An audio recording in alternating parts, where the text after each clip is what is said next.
All right. Um, this week and next week, we are going to um, go over the two parts of what we're going to be doing for tape one.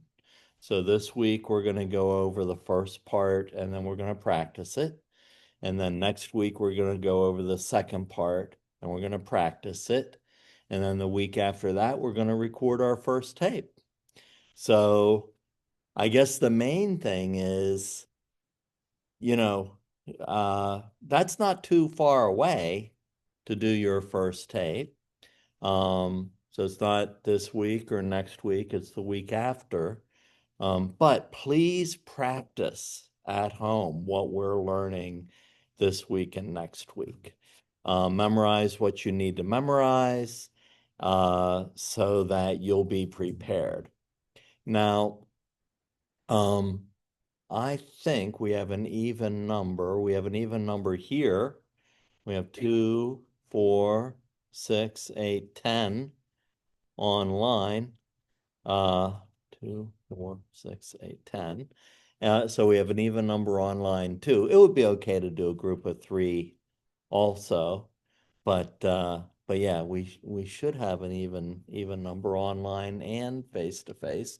So you should be able to get partners, and if you know somebody, you can pick your partner, and if not, we'll just pair you up. Um, Now we're going to do, because we have so many, I'm used to a class of 12 in skills, and with 12 we can usually get 3 tapes in. And the last tape is just putting everything together, putting the first 2 tapes together, what you've learned. Um, but we do have to have a minimum of 2 tapes. And we have 18 people. We have 10 online and 8 in class. And with 18 people, 2 tapes, I'm guessing, is what we can fit in the class because you know, I want to watch everybody's tape together. I want to process it, have you give feedback. Um, so 18, that's 36 tapes we have to view if we make it through two. And that's a lot, in a 15-week semester when the first 3 weeks are learning, lecture, and practice and um, and then we'll have another lecture or two when it's time to do your second tape. Um, but remember, uh, part of the learning is lecture, part is practice, part is making your tape and remake doing it a few times till you feel as though it's you like it, and uh, and then will watch your tape and you'll get feedback from everybody. But then you'll get to watch everybody else's tape and see how they did it. And then you'll get to give them feedback. So the learning process is multi-layered and a lot of it is experiential and getting feedback and giving feedback and seeing what else everybody's done. Um, I would say, maybe a third of the classes have some lecture in it, and practice after the lecture. And then I would say 2/3 of the class is experiential and giving feedback and showing your tape and watching other people's tapes. And that's what I like about this class.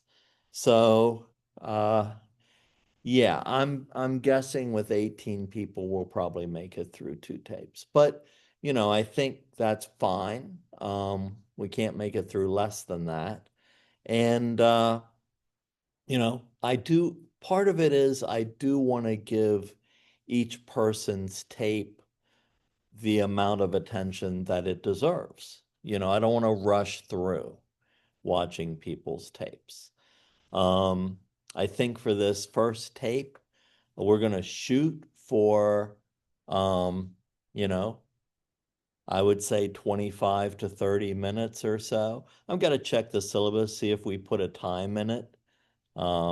That's usually about right. If I set a different time in the syllabus, that's okay. We'll go with it, but 25 to 30 minutes. And so when we think about it, Um, I think that, well, before we begin, any questions about anything we went over last week or about the class before we start? Um, Okay. Yeah, did you have, um, yeah, sorry, just about the format. So we're going to be doing it over Zoom, correct? Recording over Zoom. yeah, we use Zoom to record. Yeah. Okay. Yeah, no, I'm just thinking we did this for trauma and counseling, and the hardest thing to get past, obviously, like the tape wasn't perfect, but just the not being able to take it seriously because it's two students. Like, do you have any tips for like laughing or like just getting the giggles? Like, I don't know if that's just a me thing or it was the hardest part of our tapes last time, just kind of as soon as you get into the flow and like you're talking to this person like you would a client, a small smile comes up and the whole thing's blown. Uh, any Yeah, I tips? don't see that a lot. That's just your nervousness, I think. Okay. You know, that's nervousness or anxiety. Usually that's the reason for it. But by the third try, you're not going to be giggling. Sure. Okay. Thank you. Like by the third time you tape it, that'll be gone. Yeah. Thanks. Yeah, yeah. Um, so let's see. Uh, and I next, also had a question. go ahead. You mentioned last week confidentiality and the limits of confidentiality Yep. and finding that and reading that or memorizing that. Yep, we're going to go over all that tonight. Okay, all right. You Yep, I answered my didn't question. even give a lecture last week. We just went over kind of introductions and the syllabus, and we're going to go over all that tonight. Yep. And I also have it in your notes, which I gave you all my notes. They're on D2L, so you don't even have to look it up. All right. Dr. Graff, I Anything got one more else? question for you. Yep. Um, Another class, we ran into an issue. I think it was career counseling where we were having to film some videos on Zoom. I don't know if they got it corrected. CalU has like a time limit for our accounts. Do you know if they fixed that? Do you know what the time limit I was? think it was like 45 minutes to an hour. So if you're having a retape and it's like collective, so if you use that time throughout the week, you can't go back and do it. We ran into that issue last fall. So I don't think it is collective. I think it's by session. Okay, so if you restart it and redo it, you should be fine. Yeah, if you exit Okay. out of Zoom and come back in, it should be fine. Okay, perfect. Thank you. Yeah, because we're only doing like 30-minute tapes. Okay. Yeah, career counseling, those tapes are pretty long. I've taught that. And Yeah, that we was go fun. over an immense amount of information with all of those uh, career testing and assessments. Yeah, Okay. that's a lot to cover. All right. Let's see. You mentioned that you shared your notes. Yep, Where will we find those notes? on D2L. Don't I worry, I'll didn't. I'll I'll show you. I'll show you. Okay, all right. Thank you. Yep. Yeah, when we went over the syllabus last week, they're right below the syllabus. Okay, let's see. We got a question. My question, when there is time, are we recording our tapes during class time or will we arrange to meet up outside of class virtually? Okay, so I'm sensing a lot of anxiety about your tapes. Well, I was going to ask the question out loud, but here's my anxiety right now. I am using my AirPods, and I don't know if you guys can hear me. Yeah, yeah, Oh, great. perfect. Sounds Okay, good. so Sounds we got good. that part out of the way. I'm truly, I mean, I will always be anxious about making tapes, but honestly, I feel like I missed if you already went over, like, are we doing that in class, or will I meet up with my partner outside of class? Yeah, so when it's the Tuesday night to tape, Yep, we're going to pair up. meet. Let me kind of explain it, okay? We're gonna pair up before then so you can Hmm. practice. Right.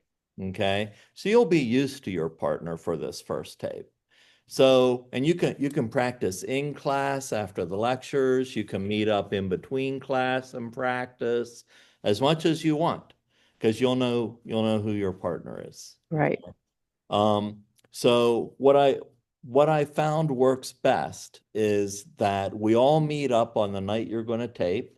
You can ask me anything you want, and I'll give you the answer. And then you'll break off in with your partner on your own Zoom, because it's better if you record on your own computer. Okay, but I'm still going to be live here. I'm going to be on Zoom.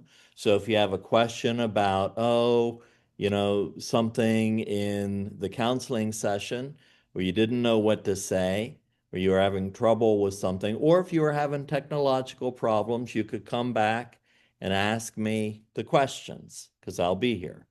And then you'll switch and your partner will tape. And at the end, I want to make sure that, everybody's okay emotionally. Everybody should be. We're not getting into therapy here, but just in case, I like to check in when you're done your first tape. So you come back, I'll say, hey, how'd it go? Any problems? Everybody feeling positive? If not, we'll talk about it. And that'll be the end of that taping night. But the first time you tape, I like it to be with me available in case there's problems or questions, or, maybe somebody went too deep into something and I can talk with you about it and process it. But after that class, you're all going to watch your own tapes and see how you did, And if I'm guessing everybody will want to retape it. That's usually what happens. And honestly, every time you tape it, it's like practicing. I don't see anything, nothing is failure. It's just practice until you get it the way you like it, And so you'll probably have to arrange a time with your partner to retape, after you all watch your original tapes.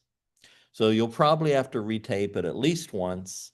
And the beautiful thing about taping is that, maybe you're 10 minutes in and you make a big mistake. I just stop and start over again. You're in control of the taping.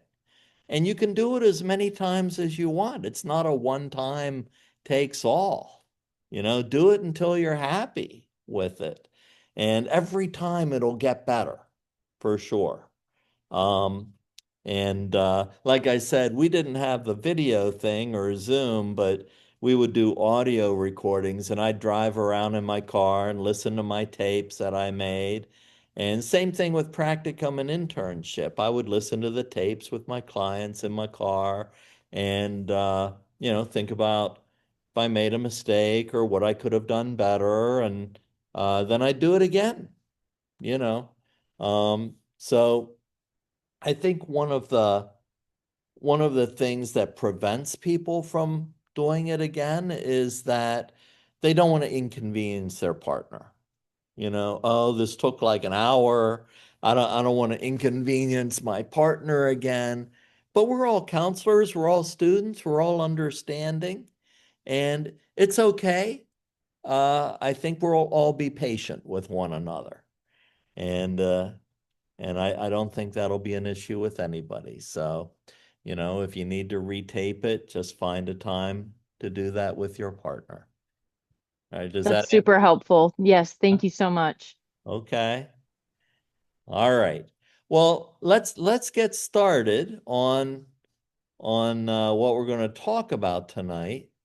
And if you're in class, I'm going to describe everything. So it's up to you. You can look on your computer, or you could just listen and take some notes. But I am going to share my screen for those online. So if you go under content, you'll see the syllabus, which we went over last week. And then you'll see skills and techniques notes.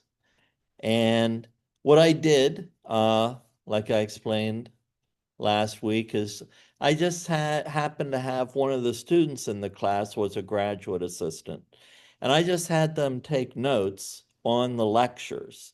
So these aren't my personal notes, but then I updated parts of them, especially the confidentiality and limits of confidentiality. And they are at the top of the second page of the notes. And, so that's what you can use as reference for those. And it's pretty much word for word. In the limits of confidentiality and confidentiality. And yeah. And then what I'm going to teach you tonight is, if you look at the syllabus and go to the end of the syllabus, I put in all of I created outlines for each tape. So at the end, it'll say tape 1, checklist, introduction. And it's kind of an outline for everything that you're going to do in tape 1. And, I think that that makes it pretty simple. The reason I didn't put confidentiality and limits of confidentiality in the outline, I mean, it's listed confidentiality, but I didn't put, the definitions in. And that's because you can use, I'm going to let you like print out this checklist, and you can use that in case you forget something in the outline. You have to fill it in with words, but this is kind of a basic outline, and you can use that for the first tape. You can't use anything for the second tape. But for the first tape, you do have to memorize confidentiality and the limits of confidentiality, and that's why I didn't put the definitions on the outline, because you have to memorize it. So, all right. But this is what we're going to learn about tonight. And I think that, I'll start by saying basically that, I'll change the view here. So honestly, there's 2 parts to tape 1. And there's 2 parts to the first counseling session with anybody. And the first part is kind of logistical, and the first part you can memorize. But the second part, you don't know what the client's going to say. So all you can do is use your skills. Now, me and students, everybody, including myself, people are either going to feel more comfortable with the memorized part, or they're going to feel uncomfortable with that and more comfortable with kind of the unscripted part where you're just using your skills. So for me, I'm not really good at memorizing things. So I had a lot of anxiety with the memorized part. And I rehearsed it, and I'm like, oh, and I'm going to forget something. And I felt really comfortable with the part, oh, if I know how to use a skill, I can talk about it with a client, so I felt more comfortable with that. But a lot of people, they like memorizing things, because if they memorize it, they get it right. It's in their control. And maybe they feel less comfortable using skills because it's unpredictable. You don't know what the client's going to say. And I kind of like that, but it's going to be one way or the other. You're either going to feel more comfortable with one part and less comfortable with another. And that's normal, and it really depends on your personality. And I just wanted to kind of throw that out there, because you are going to feel more comfortable with one part than another. Yeah, I think that the first thing I want to talk about is, before I come in to teach a class, before I enter a counseling session with a client or a patient at the hospital, I literally remind myself to be present. So the example I use is like, I have 3 teenagers and a 7-year-old. And I mentioned that 7-year-old pushed back my retirement quite a bit. But the 3 teenagers, they're volunteering and getting jobs and learning how to drive and going over to their friends. And they all talked me into getting them phones for the first time. And, they convinced me, and it's true, it is for safety, or maybe I need to come and pick them up or something like that. And after they all got their phones, I only have one meal with them a day when I'm working at dinner, and it's my time with them. I want them to tell me about the day, and I want to ask them questions and have a discussion and see how everybody's doing. It's my time to check in with them. And they're all sitting there with their face at their phones. And I'm like, hey, no electronics at the table. And so we made that rule the very first day they had their phones. And then my wife and I went out to a restaurant. It was like Applebee's or something.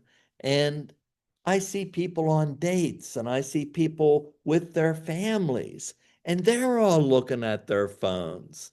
And me and my wife were just having a conversation. And yeah, I guess it did help that I grew up without phones. My phone was like chained to the wall. And we didn't have all that. So it might be different for people who grow up with that. But my whole point of this is that in today's society, it's very rare to get 100% of somebody's attention. And to feel like someone is present for you and cares about what you're saying. And so that's why I remind myself before every counseling session, I remind myself to be present for the client. And that means not just like being distracted and looking at a phone, but it also means that, maybe I had a stressful drive into work and maybe there's traffic and road rage and accidents. Who knows what happened? And so I have to remind myself to, not think about the past. And then I have to remind myself maybe I have a lot to do after work, but I can't be worrying about the future. I have to be in the present. In the broader picture, more than just what happened this morning or what I have to do after work, in the big picture, if our minds are thinking or focused on the past, the whole past, that can lead to depression. Depression lives in the past. If I'm worried about the future or the unknown or what might happen, that worry leads to anxiety. And if I'm worried about the past or the future, then I'm not living in the present. It's very rare that fear or anxiety live in the present. And they're usually rooted in either past or future. So I can feel anxiety now, but it's usually related to a fear. So I can feel depressed now, but it's usually the result of something in the past. So, I think that the first thing and one of the most important things going into any session, and you'll be having your first sessions, is be present for your partner. Be present for your clients, be present for your patients, whoever you're with, be present with. And, I might have said this when I was talking about myself, but learning how to be present in a counseling session changed my entire life because I realized I wasn't being present in any of my relationships. And from that point on, when I was consciously reminding myself to be present in my relationships, every relationship got better, every single one. And if I'm present for somebody else, even if they're not present at first, even if they're distracted or looking at their phones, eventually all of that will fall away.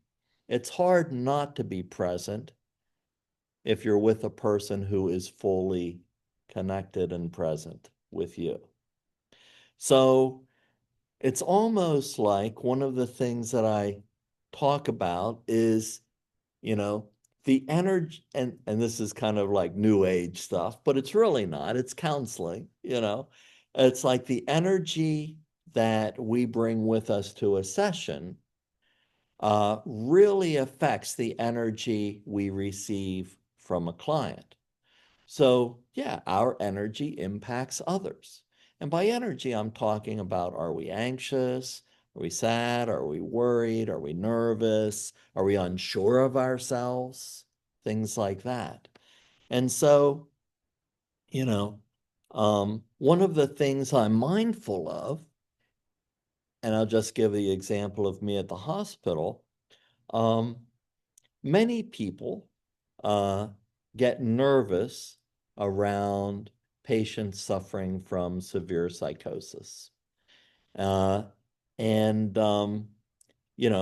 I've had a lot of experience with like the Red Cross and emergencies and crises. And one of the things that, I don't know why this is, but one of the things that happens if I go to a crisis, like if there was a shooting or an apartment fire or a flood and, things are still happening, people are suffering, emergency response teams are still there. And, a lot of times crisis creates anxiety, but I seem to get very calm because crisis brings me into the present and it helps me to focus. And it's only after I leave the crisis that I feel more anxious or nervous. It's when I sit down and everything's calm, that's kind of when I'm processing everything. So, when I'm in a group in the hospital and people are experiencing severe psychosis, I'm extremely calm. And I talk with them like human beings. And I accept them where they're at, who they are.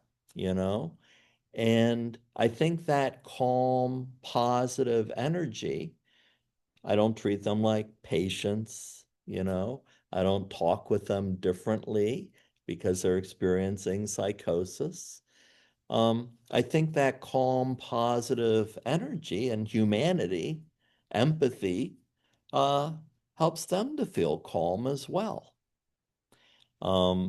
So a good example is like interviewing.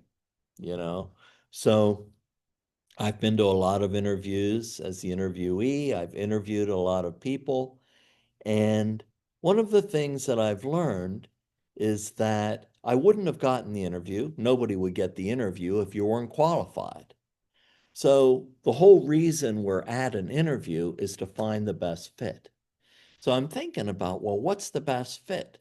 And I only learned this, you know, after I was in a position to interview other people. I didn't really learn this at first, going into interviews as somebody who was being interviewed. I was always like, oh, I have to prove myself that I can do the job.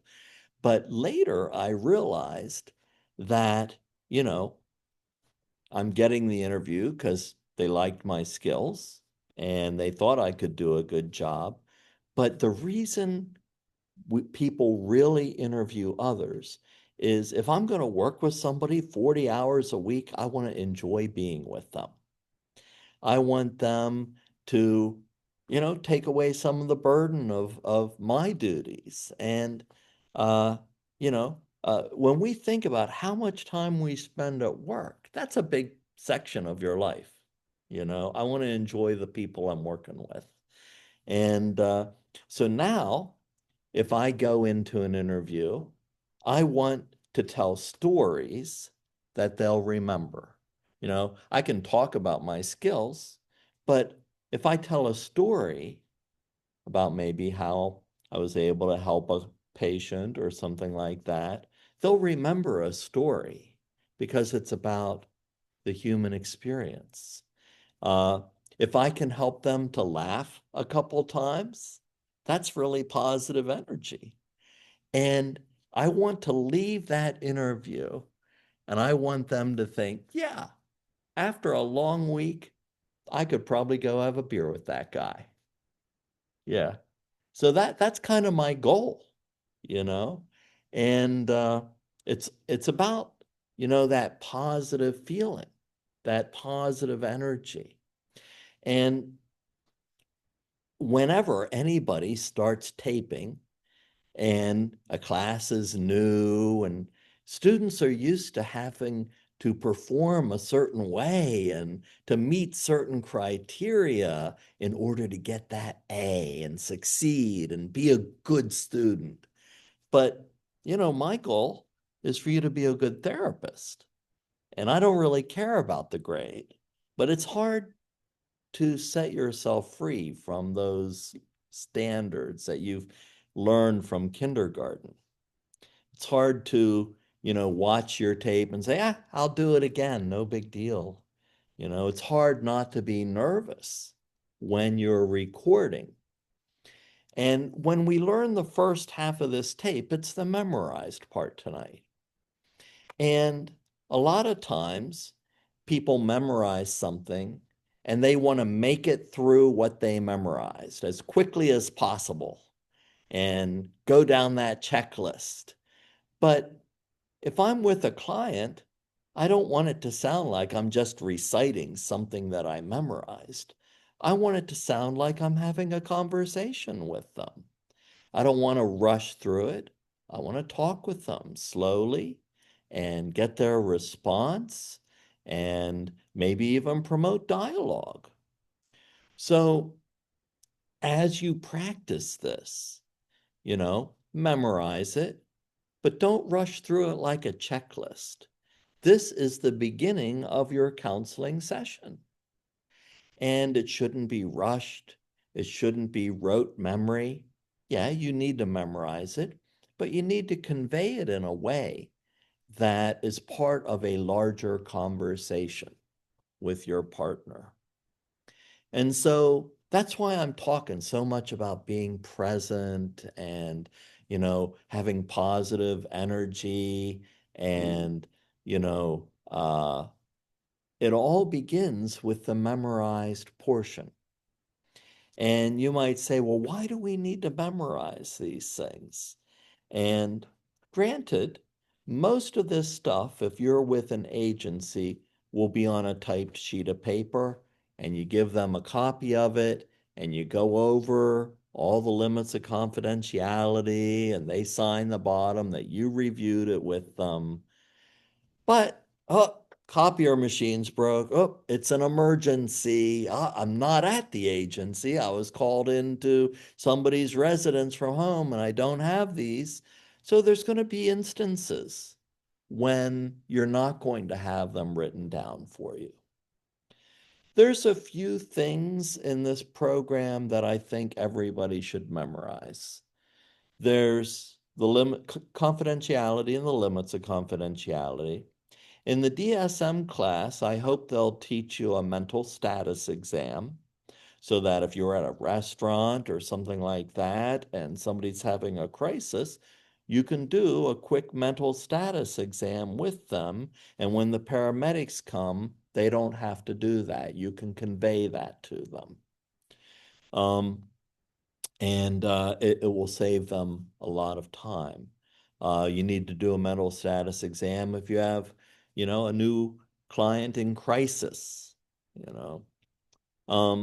I think that, you know, you should have a good memorized understanding of the basic skills in this class.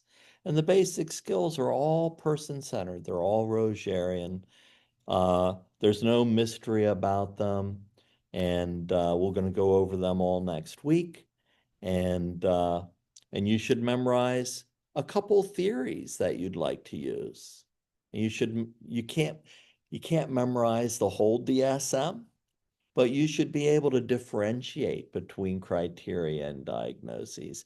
My mistake was, a DSM, it takes a long time for them to put out a new one. But, so by the end, I've got all the coding memorized for the insurance and diagnoses, and then everything gets changed 5 years later. And I'm like, oh man, that used to be, a certain code. Now I got to so now I purposely don't memorize it. But I do memorize, a lot of criteria. Yeah, do you have a question? Name that second part of DSM-5 that you like us to memorize, or that you would hope. So I want to have a basic idea of the diagnoses criteria. So in the back of my mind, as clients, as maybe I'm doing an assessment or something like that, in the back of my mind, I'm starting to differentiate between different diagnoses that are close to each other. Yeah. You're not going to have to do that for this class. That's the DSM class. So, it is important to memorize certain things, as a therapist. And of all of those things, this is the easiest, okay? So I think another reason why we memorize, and you might say, oh, Grafton wants us to introduce ourselves in a certain way and ask who the client is in a certain way. I don't know why he's so particular. Well, I'll tell you why. It's because we all have bad habits, okay? So let's say you meet a client, and what do we normally say when we first see somebody? What's the first thing we say? How are you? How you doing? Well, we can't ask a client that, because if they tell us how they're doing before we tell them the limits of confidentiality, that's a huge problem. So that's why we learn a certain way of introducing ourselves. I don't want a client to start divulging personal information before I go over the limits of confidentiality. So there's all these little nuances. So before we go into the memorized part, let's talk kind of about some of the first things we notice. And one of the first things we notice before anybody says a word is our expressions. So, we notice body language and we notice facial expressions. So 50% of what we communicate is through body language. And 50% of what is communicated through body language is through facial expression. And clients really pick up on this, as every human being does, but sometimes I might have been up all night with my sick kid and I might be tired, or, I'm conveying something and they'll ask me about it. Grafton, you're looking tired. How you doing? And I'll be honest, I was up all night with my sick child, So, but I think it's important that we are aware of what we are conveying. A lot of times, especially like psychologists, a lot of times they're taught, don't convey emotion through your facial expression, but I'm more Rogerian myself. I think it's more important to be genuine. I'm going to show emotion not only with my words, but with my expression. I'm going to show empathy. I'm going to show that I care. And so I think it's important to be genuine, but I also think it's important to be appropriate. So with that, you know, I might feel like laughing at something the client said, but I'm not going to laugh unless I'm laughing with them. So you get the idea. It's going to be appropriate and genuine. So, you know, uh, I think it's a balance, you know. And the more trust you build with a client, the better that will be. So this is not a multicultural class. I used to teach multicultural counseling. But I do think that a lot of times, you know, people wonder about certain things. And I've spent, you know, I have a master's degree in cross-cultural studies, and um, the one thing I learned pretty quickly is that it's impossible to learn everything about every culture. The second thing I learned is to understand my own biases and to grow, you know. Um, and you know, the first thing I used to say teaching multicultural classes, you know, I'm a middle-aged, middle-class white male in America. Well, that says a lot right there. And but the first step in growing as a counselor and a human being is to realize what that actually means. It might mean privilege. It might mean, you know, maybe I grew up in a certain type of culture. But, you know, I think that awareness and growth is is the most important part of that. So that's really about me and wherever you are in that. But the second thing I learned is that the most important thing is that everybody comes from some type of different culture. It might be a microculture, might be living on a certain block in a city. It might be living in a rural community. It might be believing in a certain religion or not having a religion. It might, you know, there's so many, when we talk about diversity, which I like that word better than multiculturalism, because it includes more. It includes age, it includes socioeconomic status, it includes gender, it includes all kinds of things. So I like using the word diversity. But, you know, so everybody is diverse in some way or other. Everybody has commonalities as well. But because everybody's different, you know, what I want to convey to a client is that, you know, I am going to accept them unconditionally as a human being for who they are. I'm not going to judge. And I'm going to work on building a trusting relationship. And once that trust is established, I think that's one of the most important foundational things in a counseling relationship. And trust doesn't come immediately. Trust has to grow in a counseling relationship. And, you know, so I think that's important.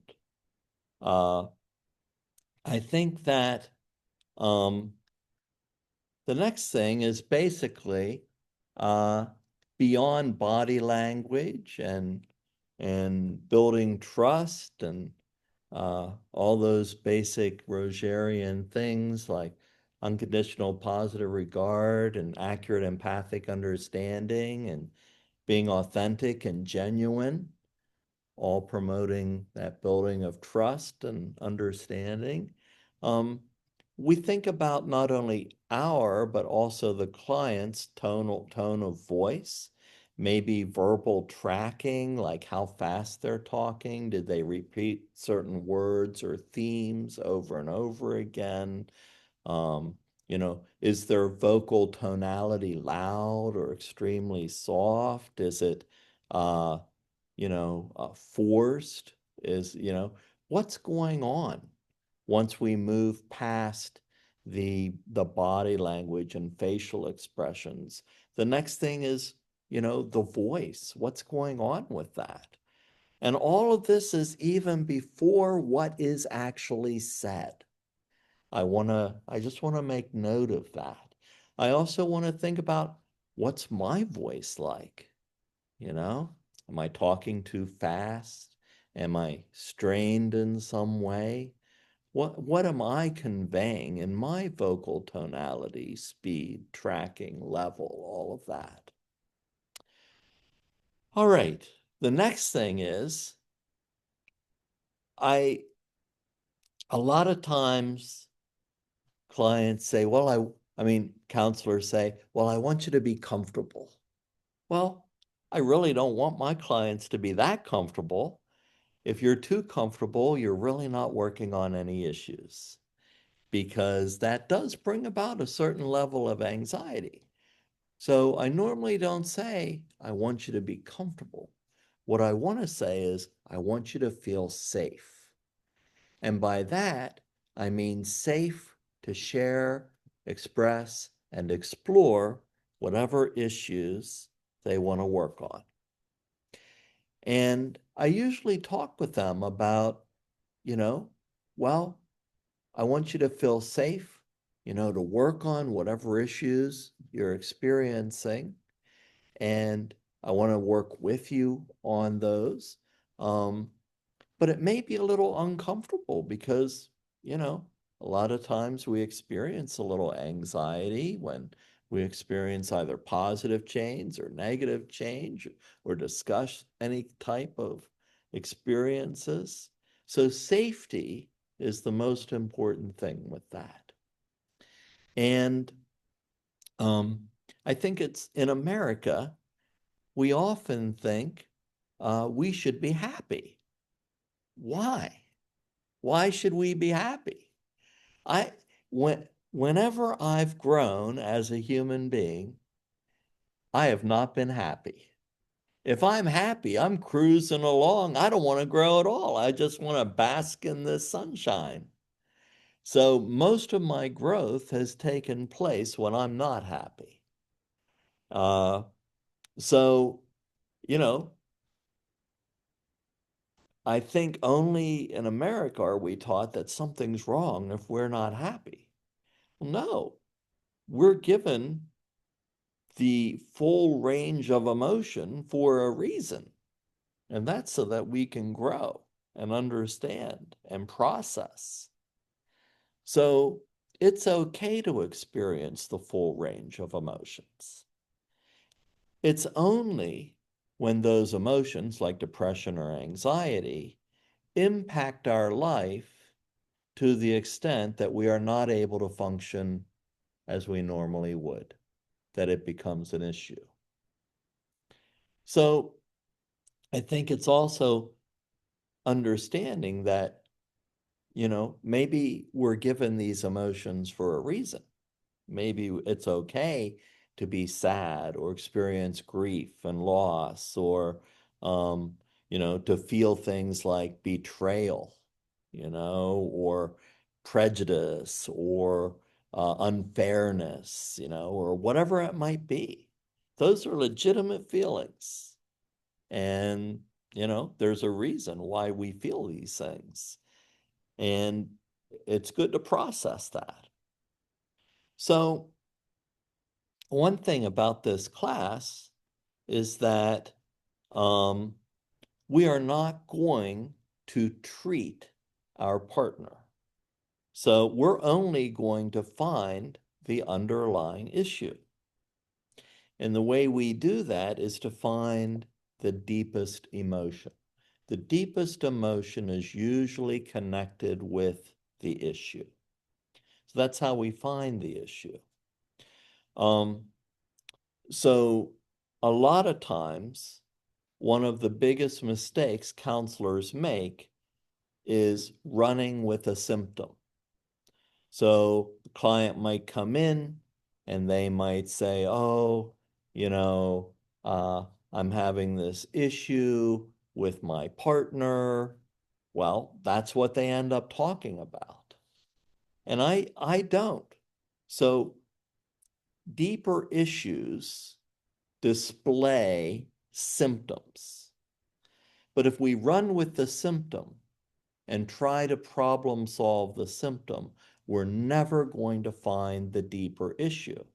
So maybe that symptom will go away, but another one's going to occur, and it's going to keep occurring. So an example of that is when teachers used to refer children with anger issues to me. Well, you know, other school counselors or therapists usually taught them coping skills so that they might better handle their anger. But that never really got rid of the anger, because the anger is what I call a secondary emotion. It's a surface emotion. It's a symptom. It's the result of a deeper feeling. But if we explore the deeper feelings, we might find that they feel that life is unfair. And you know what? Maybe it is. So that's a legitimate feeling. It's an accurate reaction. And maybe they feel betrayed, or maybe they feel like they were treated unfairly, or maybe they experience bias or prejudice, bullying, whatever it might be. But there's something beneath every secondary emotion. And I can't give you a list of secondary and primary emotions. There's millions of emotions. But we're going to go over some of the most common ones so that you can kind of get a feel for what they are. Anger is a fairly common secondary emotion. Anxiety is a pretty common secondary emotion. And so we're going to be going through what I call emotional ladders.